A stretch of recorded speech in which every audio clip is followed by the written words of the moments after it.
Assalamualaikum warahmatullahi wabarakatuh. Saya dari SMA Negeri 1 Sitiung, Kabupaten Dharmasraya, Provinsi Sumatera Barat. Pada kesempatan kali ini, saya coaching untuk supervisi akademik. Nah, di sini untuk langkah awal, saya bersama rekan saya, yaitu silakan Ibu dikenalkan namanya. Terima kasih Ibu. Perkenalkan, nama saya Verly Arif Setiarni, SPD, Guru Bahasa Indonesia di SMA Negeri 1 Sitiung.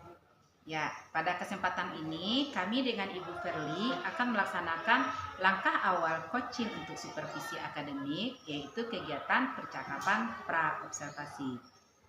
Selamat siang Bu Verly. Selamat siang Ya. Ibu. Gimana kabarnya? Baik? Alhamdulillah.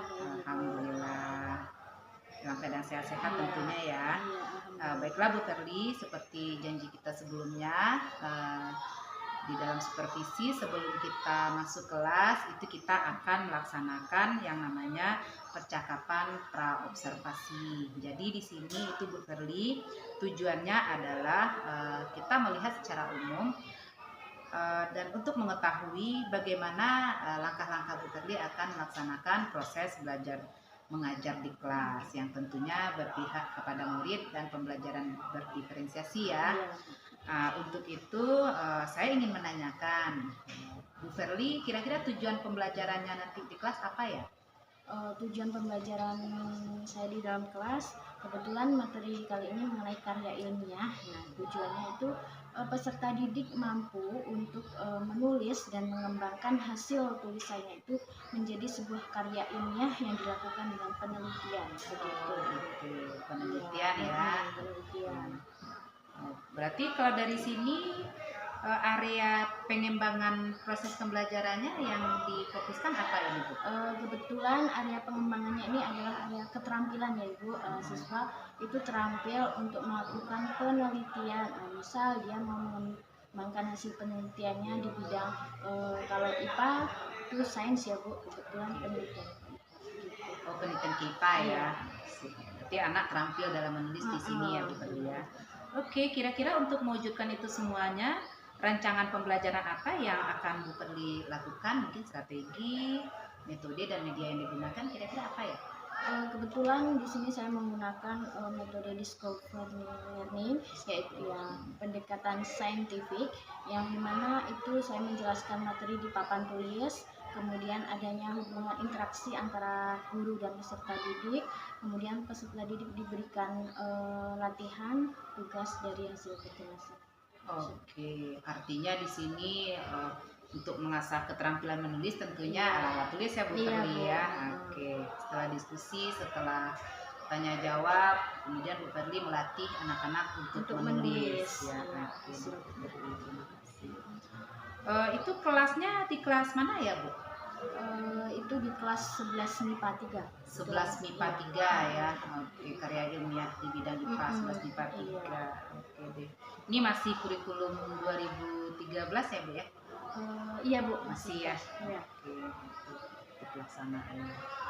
Baik Bu Verly, kira-kira menurut Bu Verly pertemuan kita, percakapan kita pra-observasi ini ada manfaatnya tidak?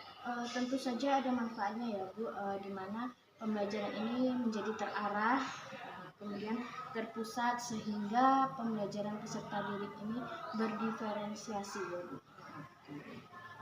Artinya di sini sebelum kita terjun ke lapangan, kita membincang-bincangkan bagaimana strategi kita untuk menciptakan pembelajaran berdiferensiasi di kelas ya Bu ya, dan tentunya berpusat kepada murid. Ya. Oke Bu Verly, terima kasih atas waktu yang Bu Verly luangkan dalam percakapan pra-observasi.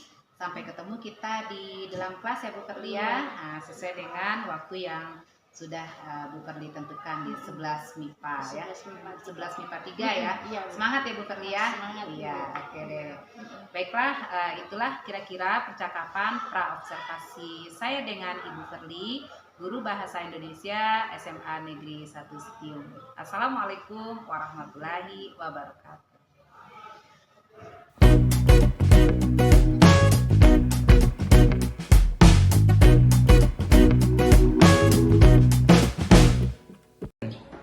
Assalamualaikum warahmatullahi wabarakatuh. Waalaikumsalam warahmatullahi wabarakatuh. Sudah makan yang udah semua? Sudah, Bu. Sudah. Nah, sebelum mulai pembelajaran hari ini, kita bersihkan dulu papan tulisnya. Siapa yang cat? Ayo, satu.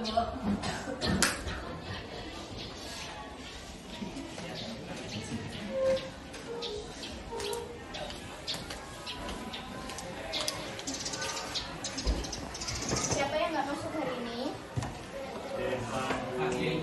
Terus apa? Sakit. Kemudian Azami. Terus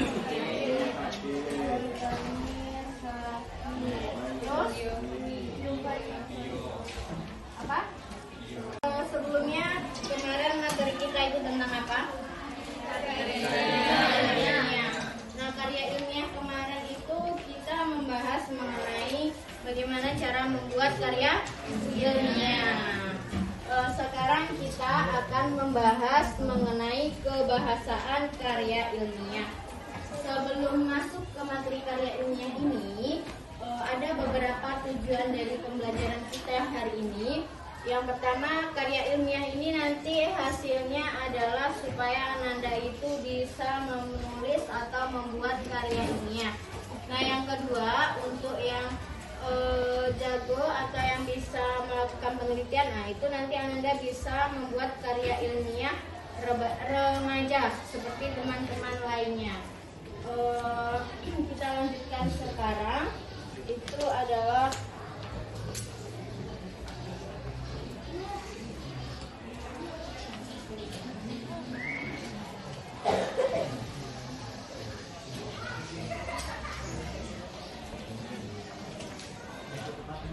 nah, sebelumnya di sini ada yang sudah pernah menulis karya ilmiah? Ada yang mengikuti lomba menulis? Nggak ada semua? Nah, padahal kalau Ananda bisa menulis, itu bakat Ananda akan menjadikan sebuah karya ilmiah remaja yang bagus. Nah, sekarang kita masuk materi kebahasaan karya ilmiah. Itu ada dua. Yang pertama itu ada denotasi. Yang kedua itu ada konotasi. Silakan dibuka halaman 194. Di sini 194. Sudah? Nah, di sini ada dua kebahasaan, yaitu denotasi dan konotasi. Apa itu denotasi? Denotasi. Makna yang sebenarnya.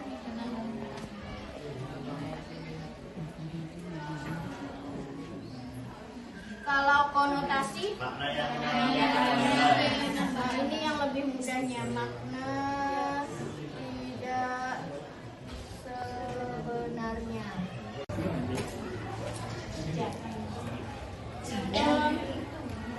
Misal, nomor 1 yang A, rencananya paman akan membuka bengkel di kota ini.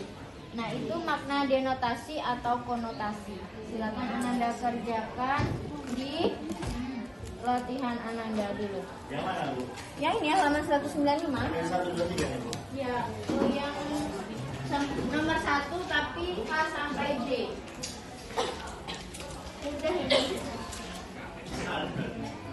Salin lagi. Gak usah, langsung aja nomor 1 denotasi, nomor 2 konotasi.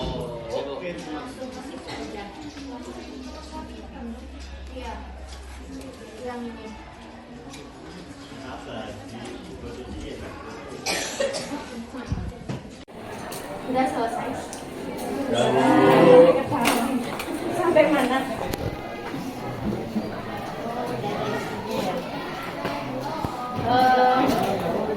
Coba kita bahas yang nomor 1 aja dulu. Coba dimulai dari nomor 1 aja dulu.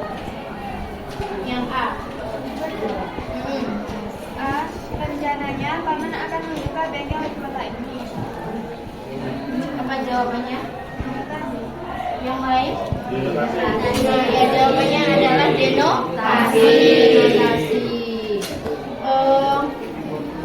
Selanjutnya nomor 2, langsung aja. Kamu baru sampai ke Kampung Balangan pukul 11 malam. Jawabannya? Belum. Apa jawabannya? Konotasi. Jawabannya adalah denotasi. Nah, itu adalah 2 contoh kalimat denotasi. Ada yang ditanyakan mengenai materi ini? Siap. Siap tidak. Nah, sebelum kita tutup pembelajaran kita hari ini, Ibu mau menyimpulkan terlebih dahulu. Dari Ibu dulu, Ibu akan menyampaikan kesimpulan bahwa materi hari ini ada 2 kebahasaan karya ilmiah. Yang pertama denotasi dan konotasi. Nah, denotasi itu apa kira-kira? Denotasi Adalah makna kata yang tidak mengalami perubahan. atau disebut dengan makna sebenarnya. Kalau konotasi, Khairina? Konotasi itu mempunyai makna yang tidak sebenarnya. Makna yang tidak sebenarnya atau disebut dengan bahasa figuratif atau majas. Nah, untuk tugas Ananda selanjutnya di rumah itu adalah yang B, yang kolom itu, ya, itu untuk tugas selanjutnya Ananda di rumah. Nah, ada yang ditanyakan tidak? Ya. Kalau tidak ada, kita tutup pembelajaran kita hari ini dengan mengucapkan Alhamdulillah.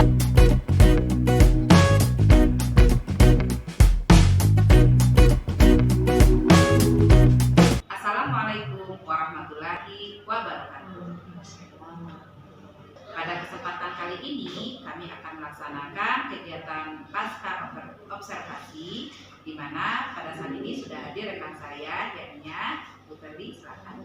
Baik, terima kasih Ibu. Perkenalkan, nama saya Ferdi Arif Setiarni, guru. Ferdi, bagaimana kabarnya hari ini? Alhamdulillah sehat Ibu. Cerah juga ya, Ya, cerah sesuai sesuai dengan suasana dengan hati ya. Oke deh. Oh iya Bu Ferdi, itu kemarin kita sudah melaksanakan observasi ya di kelas ya. Bagaimana perasaannya Bu Ferdi di observasi? Setelah melaksanakan observasi, saya merasa bersyukur ya Bu, bisa mengembangkan ilmu pengetahuan, mendapat arahan dari Ibu lebih jauh lagi dalam pembelajaran dan mengajar kita.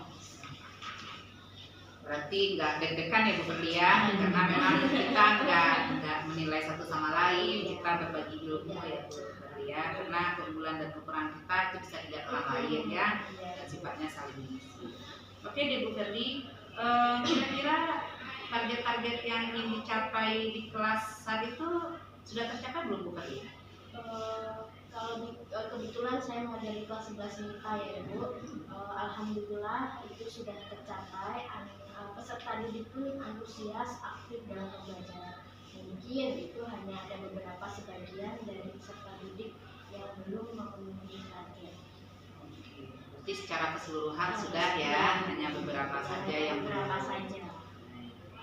Rencana tindak lanjut ke depan itu bagaimana terhadap peserta didik yang masih belum mencapai target itu?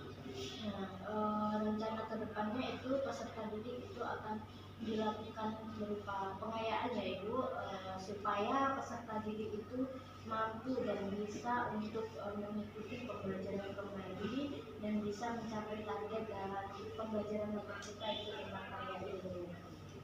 Kesimpulannya secara keseluruhan anak-anak juga tidak lupa dengan pembelajaran di sekolah ya Bu Ferdi ya, dan bisa menyerap pembelajaran kembali dengan lancar sehingga target-target yang Bu Ferdi ingin capai itu bisa terwujud ya Bu Ferdi. Semangat terus ya Bu Ferdi, semangat. Baiklah, itu semuanya dari Bu Ferdi ya, dan alhamdulillah perbaiki lagi. Assalamualaikum warahmatullahi wabarakatuh.